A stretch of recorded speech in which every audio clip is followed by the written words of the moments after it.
What's going on, everybody? It's your boy Zamboni. I'm an herbalist and astrologer. It is time to talk about the astrology of the week ahead. Thank y'all so much for being here. Thank you for sharing this, for sending it to your friends, saving it to your collection. Thank you for commenting. Let me know how things are going for you, how it sounds to you. Thank you for sending me a tip on Venmo, PayPal, Cash App. Thank you for doing all of those things. Thank you for being a part of this community.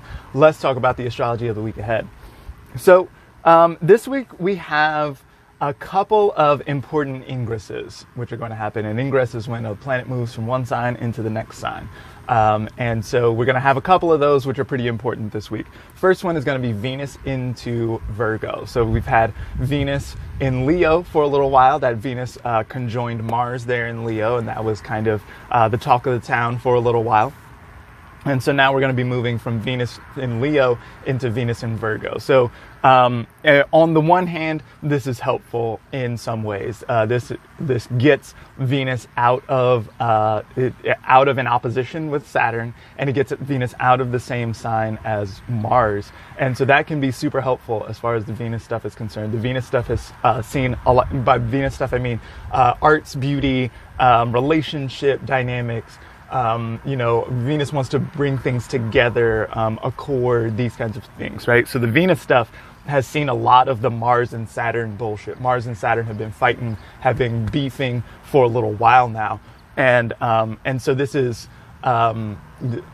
Venus has been wrapped up in that dynamic. And so I've been delineating that as like personal desires, or the way that I feel, as like having something to say about the sort of larger experience. There's a sort of like larger cultural moment going on here, but then there's this kind of me moment that has been super important, and how I feel in the last couple of weeks. So Venus is going to move out of that, and so it's going to take some of the pressure off of the Venus stuff. Now, this is Venus moving into Virgo. Virgo is a place in the sky where Venus has some trouble sometimes. The thing that I always come back to with Venus and Virgo is do not let the perfect be the enemy of the good. A lot of time Venus and Virgo is very good for organizing things, is very good for quality control, is not very good at actually publishing the work. Venus, a lot of times in Virgo, will get a little bit nitpicky.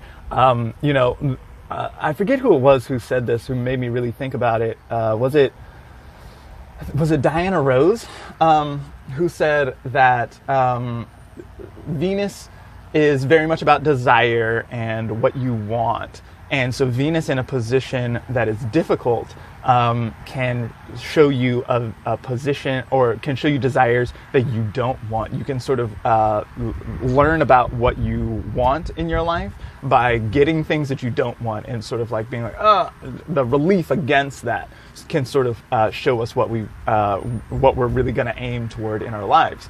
And Venus is going to be ruling the Uranus, right? So we've got this ongoing Saturn-Uranus moment. And so however Venus feels is going to affect that Uranus innovation, invention, unexpected surprises, things of this nature, right?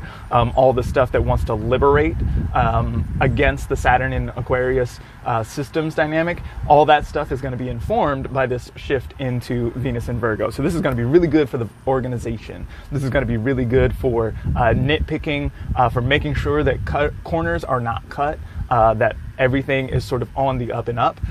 Just make sure to be nice. Venus and Virgo can sometimes not be nice to yourself or others. Sometimes it feels like it's not good enough. It's never good enough. It's never good enough. And so, or you can only pay attention to the problems. Pretty Hurts is my go-to anthem for Venus and Virgo, right? Pretty Hurts. Shine your light on whatever's worst, right? And so that can happen with Venus and Virgo. So be aware of that.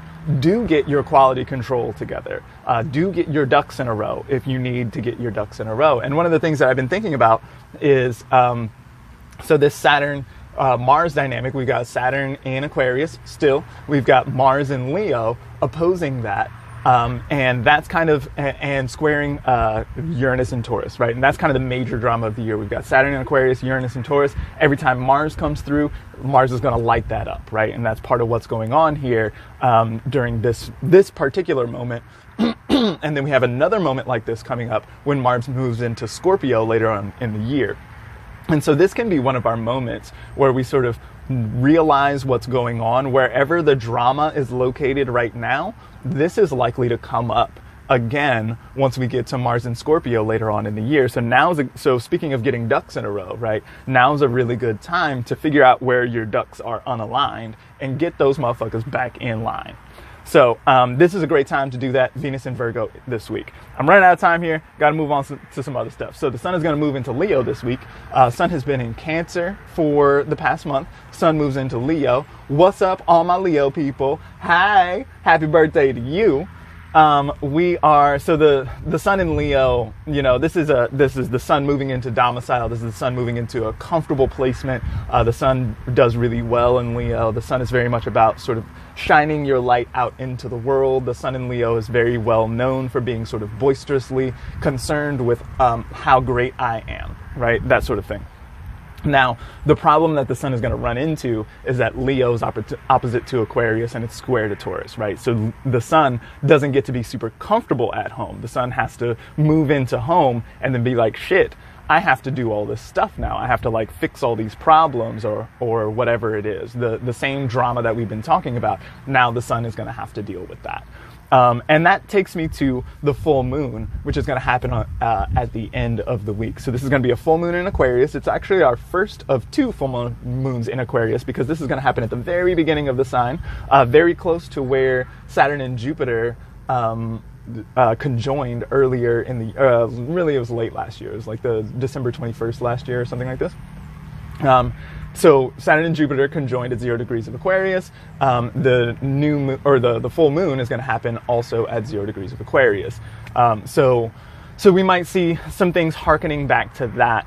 But now it's sort of fraught with problems. I talked a lot at that time, Saturn-Jupiter time, about sort of like planning for the future, creating the new future that we're going to live in, and sort of the things that we're going to be excited about, building a new reality in some kind of way. We at that moment, it was the end of 2020, so we had seen a lot of crumbling going on, seen a lot of sort of like breaks in the system, and at that point it was like, all right, so now how are we going to reimagine the future?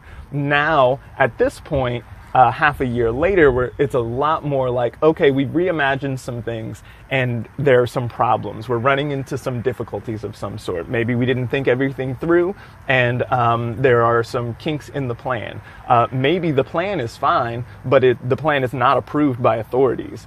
There are lots of things that might be going on here, but this is going to be a moment where we sort of engage with that and feel some kind of culmination as far as that's concerned. The full moon is a culmination point. It's when the moon is at its brightest. It's when the tide is at its highest. And so we're going to be seeing probably a fair amount of emotional concern here. And this moon then goes immediately to conjoin Saturn, and then to square Uranus, and then to oppose Mars. And so this is a very fraught full moon. This is a full moon that's going to be, there are problems here.